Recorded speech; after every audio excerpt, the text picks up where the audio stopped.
What's the problem? Hi. Hi. What's up? Just checking on you. Oh yeah? Yeah, can you open the door for me? Yeah, here we are. Alright, good deal. What's up? Somebody called. They just wanted us to come out and check on you, make sure you were okay. Oh, okay. Do a welfare check, okay. Do you have ID or anything on you? ID, what does that tell you about whether I'm okay? Well, it's your earpiece. I was trying to figure out that thing right below your name, which is Rekia. Yep. But it's your it's part of your radio. Okay. Yeah, I use it as Well, you won't be able to hear then without that on, right? No, I can hear because I don't have it plugged in. You got I just have it in case I need it. Are you part of the community service? I'm a community caretaking. I'm a police officer. Oh, okay, because they have their own special cars. You ever, Yeah. It says community caretaking on the side of the car or something. Yeah, they might do that. They might do that like in other cities, but we're a really small department, so we don't have specialty. Yeah, in Clive. Yeah, seems pretty active though. I mean, that's from what I've seen so far. Mm-hmm. I mean, but yeah, the library's kind of small. I was just over there. Were you? So yeah, Okay. This is pretty convenient to also be at too. I mean, just for parking at least. I didn't know how busy the parking was going to get over there, so Yeah. I parked over here. I mean, and I guess it's a little odd to be parked over here. Well, it's just somebody was concerned. We don't normally have people staying in the parking lot. All right, guys, welcome back. This is where you really learn how these interactions play out in real life.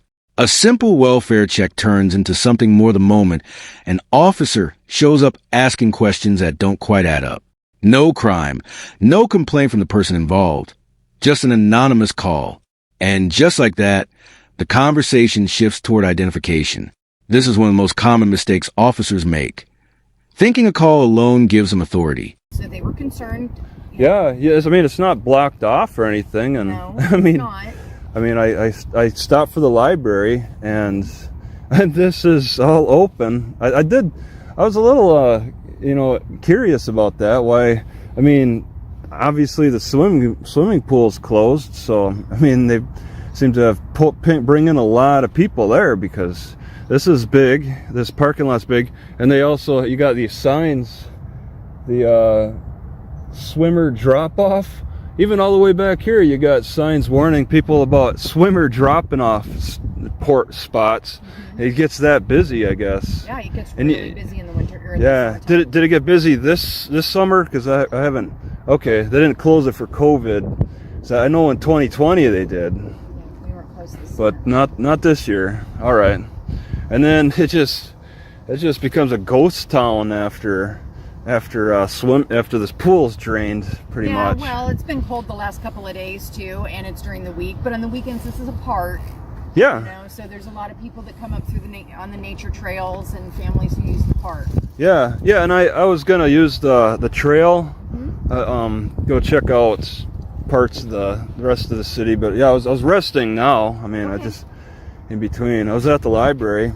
Okay. So are you just passing through Clive? Well, I mean, I don't live here, and I wouldn't call it passing through. I'm looking around Clive. I mean, Okay.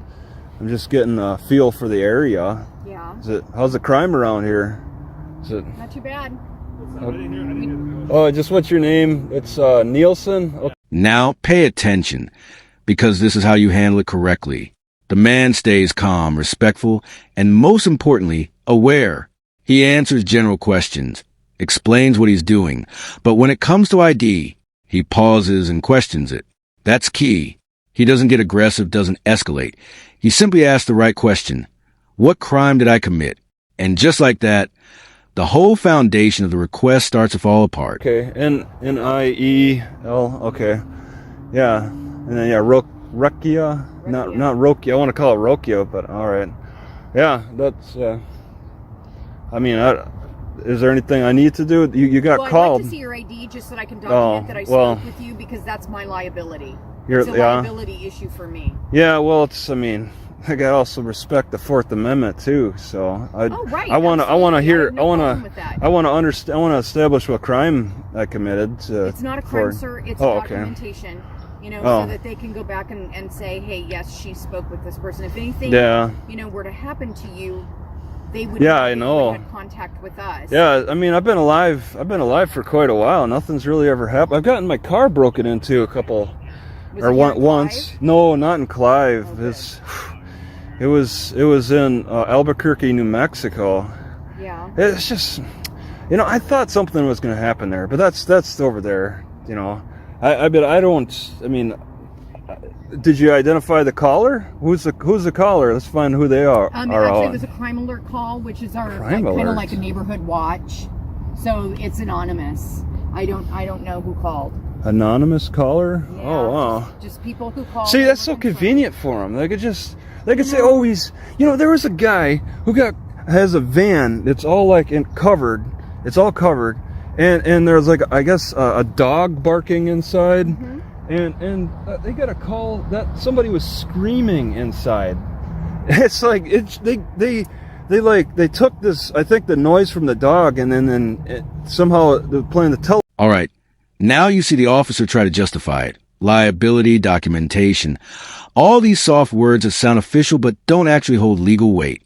Let's be clear. There is no law requiring you to identify yourself just because someone called police. And the man calls it out without being confrontational. That's the balance. Firm but controlled. Meanwhile, the officer admits it was an anonymous call, meaning zero accountability from the source. Telephone game, it transferred into someone screaming inside, so the cop was really interested in what was going on inside their van, and the guy was recording. I saw it on YouTube. Yeah. I don't know if you watch many of those YouTube videos. I don't really have a lot of time to do that. Oh, you're not aware of that? I wish I had more time, you know, but I just don't. The only issue for us is just to make sure you're okay. Yeah, I have no complaints. And, I mean, I can understand maybe this is going to be a cause of concern. I was trying to block the sun as I was sitting in here. Yeah. And then they come down when when the sun goes down, and I'm gone because I'm sure there's some kind of curfew for the park. Maybe 10:30. 10:30. Okay. 10:30 to 5:30. Parks are closed. Okay, that's pretty generous. Some. I think the ones that say that sundown is the curfew, it's unconstitutional. I believe that's unconstitutional. We don't have any parks like that. Yeah, it's just like it's every day. It's always changing because they do this. In the summer, you get more time. In the winter, you get less. Yeah, that's true. It doesn't seem fair to make a lot. And some people do that type of sundown thing. But 10:30, yeah, I'll be gone before 10:30. Okay. No problem. So I'll just say, I plan on going to Walmart and parking overnight. I mean, that's fine. Is that fine? I was Okay. just gonna tell you that, Okay. Because I know they That's. allow. I'm just saying, I know they allow that. Yeah. I was gonna do that. So. Do you know where it is on 73rd Yeah, Street? and I want to get familiar on the way. I was thinking about bicycling, checking it out, and then just go all the way. You can take the trail right to it. Yeah, there's a couple. Now here's the turning point.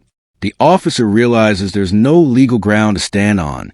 No crime, no suspicion, just curiosity. And once that becomes clear, the tone shifts completely. The pressure disappears, and suddenly, it's just a casual conversation again. No threats, no escalation. That's what happens when you stand on your rights calmly, without giving them anything to push against. A couple businesses, actually, this city is so active, there's actually stores I want to stop at, like Play It Again Sports. Okay. Yeah, and that's 2 miles, so I was kind of resting up a little bit for that. Okay. We're not going to bug you anymore. We just wanted to make sure you were okay. But I would ask that you identify the callers too. Just if I you're don't not. know who the caller is. Because So- like I said, it was an anonymous call, and Okay. we don't have any say over that. Yeah. All right. Yeah. So Okay. But we'll let you get- Okay. Sounds good. we'll let you get on with your day. So that sounds All right. good? Thank you. Just you see everything. I don't have any complaints. You see everything's good. So Yeah. All right. Nielsen and Rekia. Yeah. Okay. Enjoy your bike ride, man. Yes. I hope to. And here's the takeaway.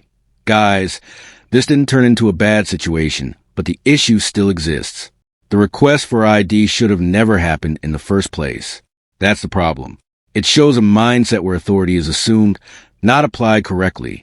All right, guys, this is why awareness matters. Because even calm interactions can cross the line if you don't know your rights. Stay respectful, stay alert, and always record.